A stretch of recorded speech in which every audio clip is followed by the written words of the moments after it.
Michael Fisher, and there's a few questions along this line. Michael Fisher asks, as someone who has tons of projects they want to work on, how do you prioritize what to do and stick to it? I find myself often false starting on projects because I get distracted by something on another project. Dude, I'm not sure I have advice for you because I have so many unfinished projects. In fact, here at Tested, because of my road trip, we had to cut some things that I had already planned to shoot a second part of because I wasn't here to shoot the second part of it. There's a lot of hanging chads in our edit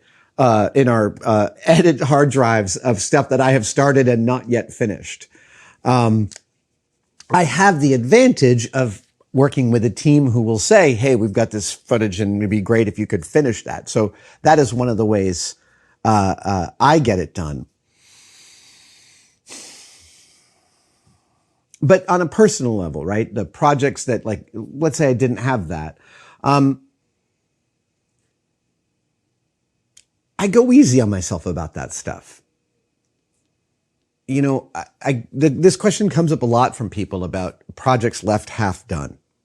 And I want to point out that the wall behind me, everything above the wood storage is unfinished projects. And I don't feel oppressed by that. I just recognize that as part of my process. Sometimes I jump into something and I complete it in a couple of days. Sometimes I'm pecking away at the Green Destiny sword from Crouching Tiger, Hidden Dragon because no one's ever made a really good replica of that sword from the first Crouching Tiger. And I mean, I'm like 5-6 years into this project because I've just been slowly kind of tackling little bits as I look at that movie. I watch that movie once a year. Yeah, I mean, so I make lists of projects that are unfinished. That's something I do on planes when I don't have stuff in front of me. But go easy on yourself about that. We're all going to die with a to-do list, says Tom Sachs. And he's totally right. And there's, you know, it's a lovely thing to get to build stuff, to make stuff that comes from your point of view and your heart and your mind. And if you're halfway through it and it's not resonating, I think it's okay to put it off to the side and jump into something else. For me, it's really important to keep that thing visible to me. So I put it in a box. I often put some notes in about where I am in that project and I label it really clearly. And I frequently climb on the ladder and look through all that stuff. So I have a sense of where it is and where it might be. And every now and then I come down with something like, oh, I totally want to work on this now. But I can't stress enough that going easy on yourself is a really important practice. Elliot Thomas says, I recently got offered my first paid gig to make props for a play, and I'll be meeting with the producer and director to talk about the production. This is awesome. Truth be told, I'm horribly nervous. Sure, understood. Aside from having a portfolio at the ready, do you have any pointers on what to bring, what questions to ask? Would it be overkill to bring something I've made? Wish me luck, I'm terrified. Okay. It's totally fine to be terrified. Yes, I think you should bring something that you made. Bringing stuff that I made was how I think is one of the ways that I got Jamie Heineman to hire me in 1993 when I was a 26-year-old model maker with no film experience.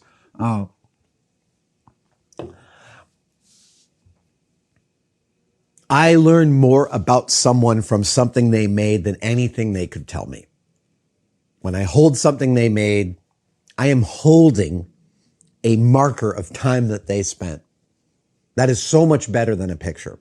So yes, I think you should bring something that you made. I think you should bring a couple things that you made. Now the question is, what should you bring? I would not bring a sculpture. I would not bring something that you designed, because as someone who hires people, something you designed, something from your brain, well, it shows me your aesthetic sensibilities, but it doesn't tell me about how useful you might be to me as a supervisor. But as an ILM supervisor once told me, if you bring me a 57 Chevy you built from scratch, well, I know what that's supposed to look like, and therefore I can instantly tell how close you got to what you were going for. So bringing an object that they know what it should look like is really important. Because most of the time when we're making props for plays, we are building or modifying things for that production, whether it's got some mechanical gag in it or whether it's got to look heavy but be light.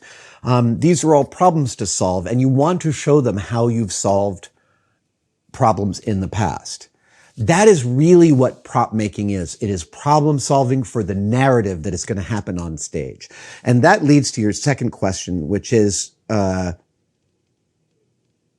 what questions to ask? This is a wonderful question. With making props for theater, you've got to ask how this thing is going to get used on stage. You want to read the script. You want to hear the director's vision of how this object plays into the narrative. Is it the pistol on the mantelpiece in a Chekhov play? Well, if it's got to be there, it's got to be visible, right? It's got to be visible to the audience. They have to be able to see this. So you might even want to work with the set designer to know what color paint they're going to use on the walls so that your prop stands out. You don't want some calico brown wall and you put some brown pistol on, you can't see it from the audience. These are real important concerns. That's the visual part of the question. Then there's the narrative part about what happens to the prop during the course of the production. And then there's, so what happens to the prop is also really important because I can't tell you how destructive actors can be to props. It is a thing that every prop master in the world who's watching this right now is nodding at. Oh my God. I worked for a couple of years for Berkeley Repertory Theater in their props department. And we were doing a Noel Coward play.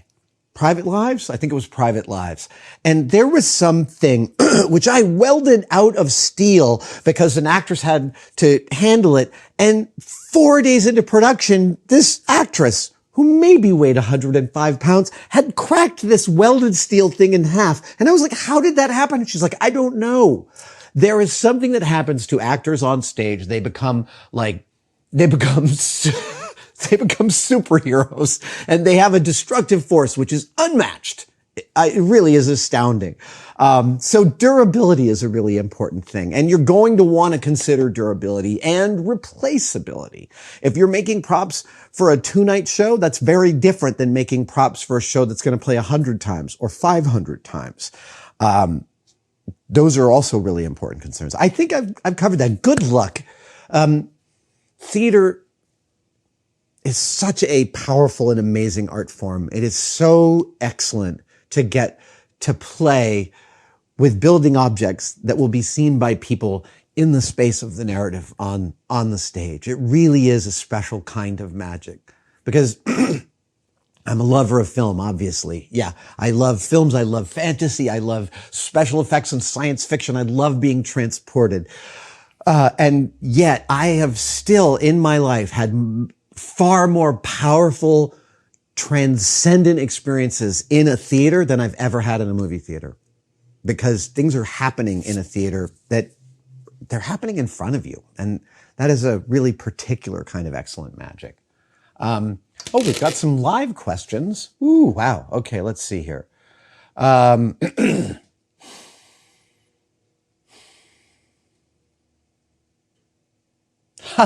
Andrew Montgomery says, we all know the no touchy rule of museum artifacts. I'll tell you, sometimes I'm like walking through the Museum of Modern Art, the MoMA here in San Francisco, and I want to touch a thing.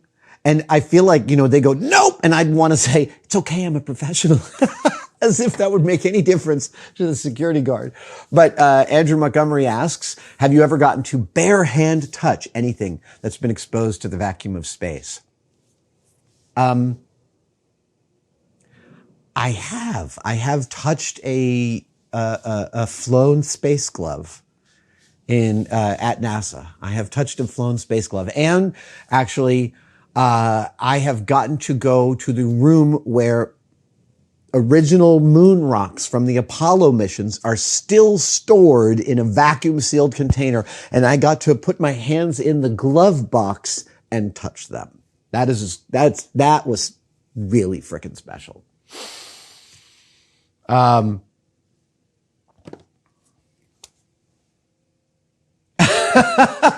Silver Defender says, I'm interested to know what your thoughts are when it came to the day where I was standing in front of Jamie's flamethrower. So Jamie and I did an episode of Mythbusters based off of a viral commercial where a flamethrower and a fire extinguisher are fighting each other and meeting in the middle. And Jamie had a real flamethrower, a real Vietnam era flamethrower, and I had the world's most powerful fire extinguisher that I had built, which opened the full bore of a T-cylinder pressurized CO2 cylinder, open towards Jamie's flamethrower. And I was behind a tempered glass house that I could point my fire extinguisher out of. But Jamie was, and I was wearing, a fully illuminized fire suit, of which I have 3 now. And all I was thinking was, you wonder what my thoughts were? My thoughts were, my mom is going to be so pissed when she watches this. She's just going to be like, she's going to be terrified while watching this. And it was true. She really did not like watching that episode.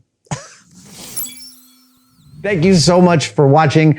If you'd like to support us even further, you can by becoming a tested member. Details are, of course, below, but it includes all sorts of perks, and we're building them all the time. You get advanced word and behind-the-scenes photos of some of our projects. Questions, you get to ask direct questions during my live streams, and we have some members-only videos, including the Adam real-time series of unbroken, unedited shots of me working here in the shop. They are weirdly meditative. Thank you guys so much. I'll see you on the next one.